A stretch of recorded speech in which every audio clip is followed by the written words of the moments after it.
Olá, turma, tudo bem? Bora lá para nossa leitura. Mais um dia, né? Com a palavra, com o Senhor. E a gente vai continuar aqui em nome de Jesus. A semana tá só começando, né? Hoje, terça-feira, nós estamos dentro do livro de Isaías, profeta Isaías. E quanto Deus já tem falado conosco, né? Nesses 34 capítulos que a gente já tem lido. Hoje nós vamos ler Isaías 35 e 36. São textos um pouquinho menor, outro um pouco maior, e a gente vai caminhando. E essa semana inteira, né? Praticamente a gente vai estar aí dentro do livro de Isaías. Então, Isaías capítulo 35, começando hoje, diz assim: O deserto e a terra ressequida se regozijarão. O ermo exultará e florescerá como a tulipa. Irromperá em flores, mostrará grande regozijo e cantará de alegria. A glória do Líbano lhe será dada, como também o esplendor do Carmelo e de Saron.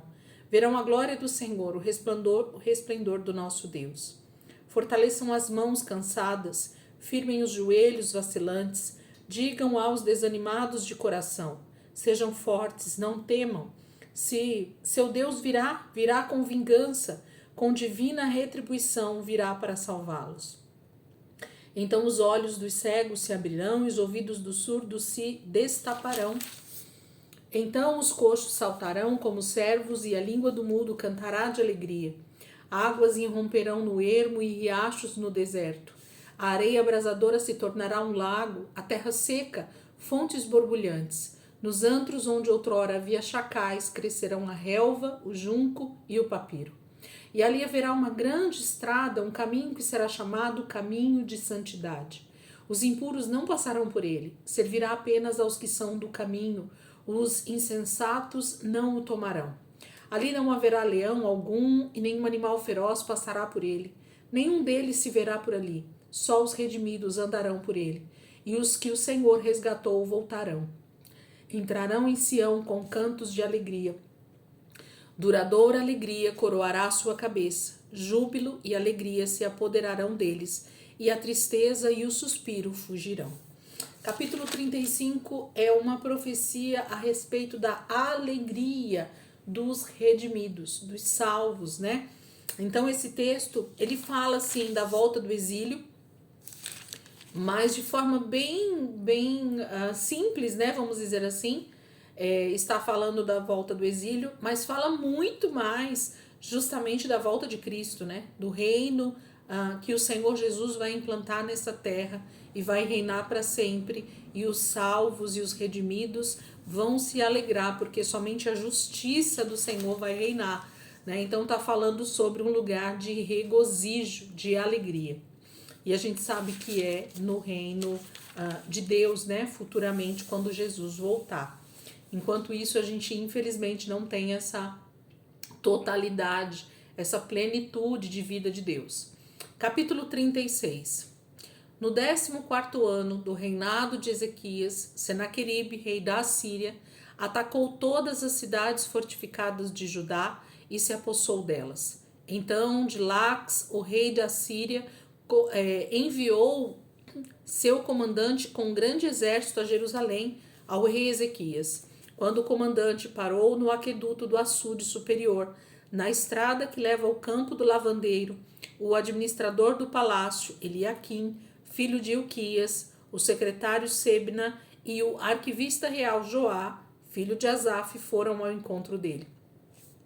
E o comandante do campo falou: digam a Ezequias: assim diz o grande rei, o rei da Assíria. Em que você está baseando essa sua confiança? Você diz que tem estratégia e força militar, mas não passam de palavras vãs. Em quem você confia para rebelar-se contra mim? Pois veja, agora você está confiando no Egito, aquela cana esmagada que fura a mão de quem nela se apoia. Assim é o faraó, o rei do Egito, para todos os que dele dependem.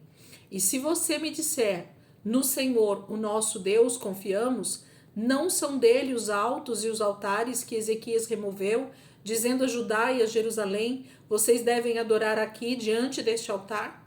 Faça agora um acordo com o meu senhor, o rei da Síria, Eu darei a você 2.000 cavalos, se você puder pôr cavaleiros neles. Como então você poderá repelir um só dos menores oficiais do meu senhor, confiando que o Egito dará a você carros e cavaleiros? Além disso, você pensa que vim atacar e destruir esta nação sem o Senhor? O próprio Senhor me mandou marchar contra esta nação e destruí-la. Então Eliaquim, Sebna e Joá disseram ao comandante: Por favor, fala com os teus servos em aramaico, pois entendemos essa língua. Não fales em hebraico, pois assim o povo que está sobre os muros entenderá. O comandante, porém, respondeu: Pensam que o meu senhor mandou-me dizer estas coisas só a vocês e ao seu senhor, e não aos homens que estão sentados no muro? Como vocês, eles terão que comer as próprias fezes e beber a própria urina. E o comandante se pôs em pé e falou alto em hebraico: Ouçam as palavras do grande rei, do rei da Assíria. Não deixem que Ezequias os engane, ele não poderá livrá-los. Não deixe Ezequias convencê-los a confiar no Senhor quando diz: Certamente o Senhor nos livrará. Esta cidade não será entregue nas mãos do rei da Síria. Não deem atenção a Ezequias. Assim diz o rei da Síria: Venham fazer as pazes comigo. Então cada um de vocês comerá de sua própria videira e de sua própria figueira e beberá água de sua própria cisterna, até que eu os leve a uma terra como a de vocês, terra de cereal e de vinho, terra de pão e de vinhas. Não deixem que Ezequias os engane quando diz que o Senhor os livrará. Alguma vez o Deus de qualquer nação livrou sua terra das mãos do rei da Síria? Onde estão os deuses de Amate e de Arpade? Onde estão os deuses de Sefarvaim? Eles livraram Samaria das minhas mãos? Quem entre todos os deuses dessas nações conseguiu livrar a sua terra? Como então o Senhor poderá livrar Jerusalém das minhas mãos? Mas o povo ficou em silêncio e nada respondeu, porque o rei dera esta ordem: não lhes respondam. Então o administrador do palácio, Eliaquim, filho de Ilquias, o secretário Sebna e o arquivista Joá, filho de Asaf, com as vestes rasgadas, foram contar a Ezequias o que dissera o comandante. Capítulo 36, a gente tem uma ameaça, né? Uma grande ameaça, uma carta, um comandante enviado com uma mensagem que diz que Judá e todo o seu território, todos os moradores de Judá, o reino do sul, serão então levados cativos pelo rei da Síria, serão tomados pelo exército da Síria, não serão mais uma nação, não serão mais um povo livre, mas eles terão que se submeter ao rei da Síria. E esse comandante enviado pelo rei da Síria fala sobre as conquistas que ele já vem tendo em outros territórios, inclusive no Reino do Norte, em Israel. Israel, nesse momento, já estava tomado pela Síria, né? A gente está lendo o livro de Isaías, mas quando a gente voltar lá para 2 Reis e 2 Crônicas, vocês vão ver que, infelizmente, a tomada, né, de Israel, do Reino do Norte, já aconteceu. Então, ele está falando a respeito das vitórias que ele já teve. Ele já conseguiu, né, tomar o território todo do Reino do Norte. As 10 tribos já foram levadas como escravos e agora o Reino do Sul, Judá, ainda está no comando, né, de Ezequias. E o Senhor vai dar livramento para eles nesse momento, a gente vai ver amanhã, mas infelizmente eles também vão cair, né? Vai vir a Babilônia depois e vai conseguir tomá-los. Então, se você puder, dá uma olhadinha em algum mapa na internet a respeito do reino da Síria ou da expansão da Síria, e vocês vão ver que legal, que poderoso ver como que o rei da Síria foi comandando, né, os seus exércitos e tomando realmente os territórios nesse primeiro momento. Depois do Egito, os territórios, né, os impérios que foram comandando aquele território do Oriente foi a Síria, depois a Babilônia, depois, se não me engano, depois da Babilônia veio Ciro e o outro, esqueci agora, os medo-persas, isso, os persas vêm depois. Depois dos medo-persas vem Alexandre o Grande, com o território também dele, com o Império Macedônio, né? E em seguida, depois, por último, o Império Romano, que é o que a gente mais conhece. Então a gente tem o desenvolvimento da história mesmo, né? Se vocês puderem dar uma olhada nos mapas, vocês vão ver o que está acontecendo agora aqui no território de Israel.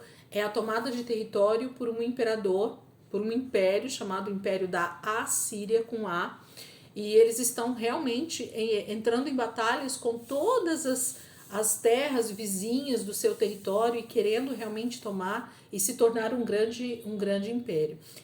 Infelizmente ou felizmente, a Síria não foi um grande império no seu tempo. Para o seu tempo foi, mas quando a gente olha para outros impérios, como o da Babilônia, como o macedônio, como o Império Persa, a gente percebe que eles foram até pequenos, né, em suas batalhas. Mas nesse momento o Senhor entrega realmente na mão da Síria o reino do norte, e logo a gente vai ver sim o reino do sul, Judá, também sendo tomada pelos babilônios. A Síria não consegue. Amanhã a gente vai ver o livramento que o Senhor vai dar para Israel nesse momento do rei Senaqueribe, mas infelizmente lá na frente a gente tem a Babilônia tomando sim o reino do sul, tá bom? Gente, Deus abençoe, ótima terça-feira para vocês. Amanhã a gente volta aqui de Isaías 37, 38, 39, Salmo 76. Então essa semana toda a gente vai estar aqui dentro do livro de Isaías, tá bom? Deus abençoe e até amanhã, se Deus quiser.